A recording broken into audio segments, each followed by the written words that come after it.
Here, Marvin Williams signed a big contract, and he did not follow that up with big production. In fact, he tied a career low in terms of his field goal percentage at only 42, and not exactly what the Hornets were expecting from their new stretch four.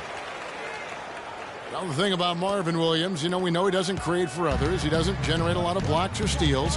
But, the one thing he does, he can hit the boards, he rebounds well, and he's got a pretty good shot from outside. Yeah, and last season he didn't have any big numbers, but the ones that were at least respectable were in the areas you just mentioned, rebounding and three-point shooting, Kevin.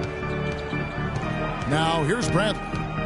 Sullinger is screen on Lee, and it's Bradley off the drive. Sullinger, no good. You almost have to assume he's going to knock those down when he is that open. Boyd the pass to Batum. Pulls up on the elbow. And he didn't get quite enough under that one. Thomas kicks to Bradley. Great D that time from Batum. Oh, that's terrific defense there. That's how you protect the rim. Here's Money. Passes it to Batum. He's looking for Williams and finds him. And that one is hammered home. Well, check out that assist. That's a pair of teammates that are clearly on the same page. Sullinger outside. In the corner, Crowder with it. With the floater, Batum with the steal. And they're on the break. Here's Boyd. It's good. He scores. That's his first basket after missing his first two attempts. Now 1 for 3. And that steal paid instant dividends. No wasted time or motion getting out on that fast break. Now here's Bradley. Can't cash in from close range. Now, nice work there to contest the finish inside. They got the shot they wanted, but his defense, deterred them from those plans. Here's Money. Jefferson on top. Shot clock at 6. Here's Boyd. Moves back up. Lee dishes to Jefferson. Over Thomas. Williams can't get it to go. That's not the type of opportunity he fails to convert very often. A big dip in performance here for the Hornets last year. In 2014, they were very tough to beat at home, and that was not the case in 2015. Yeah, they struggled to string together those defensive runs at home, and in the end, that led to their less than stellar record. Here's Money. Pass to Lee. Here's Boyd. Can't drop the tough three-pointer. He's been anything but his usual self this quarter. It's actually been ugly to see. In the corner, Crowder with it, trying to get back on track. It's rebounded by Charlotte. And that record for the Hornets last year at home, they ended up going 19-22, 6 fewer wins than they had in 2014 when they last made the playoffs. Here's Money. Dishes to Williams and taken away by Johnson. First quarter of play and just over 3.5 minutes in. Johnson the screen. Thomas passes to Bradley. Johnson with a screen on Lee. Thomas gets a wide open look. It's good. This game is all even. Thomas got 5 now.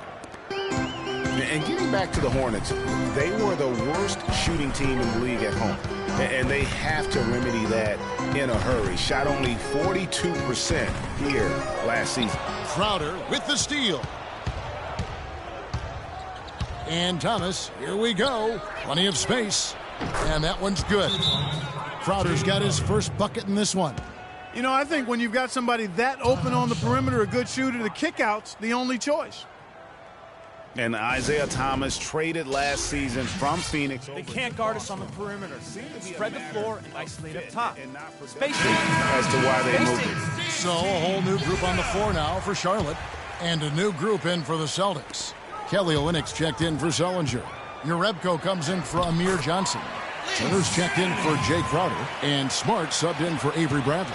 Yeah, heads-up aggressive play right there. Saw the smaller man on him and took it straight to the basket. You were talking about Isaiah Thomas. He had no love lost for the Suns in their first meeting. He took them apart, Clark, on the floor. Remember that game? Stared them down as he was hitting shots. Looked at that bench. Man, he had a big chip on his shoulder. Yeah, and you know, most guys that are a little undersized and have battled doubters all their careers bring that kind of edge anyway. You throw in the fact that he was disappointed how the trade unfolded. He was amped up and ready for that return visit. Boston trailing.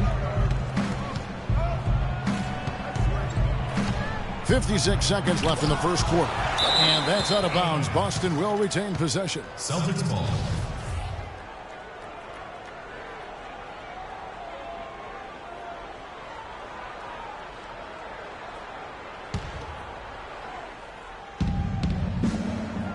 And there's the whistle. That goes on Frank Kaminsky. That's his first personal foul.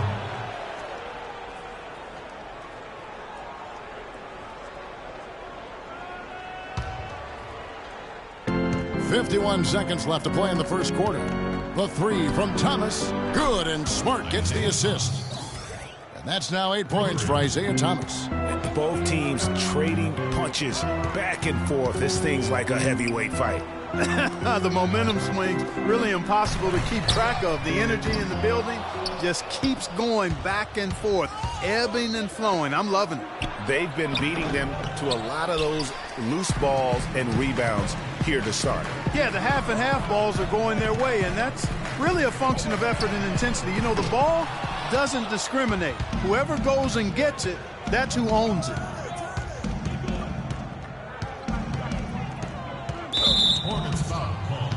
Boston shooting their third and fourth free throw shots of the night. That's his first personal foul. And he can't get the first one.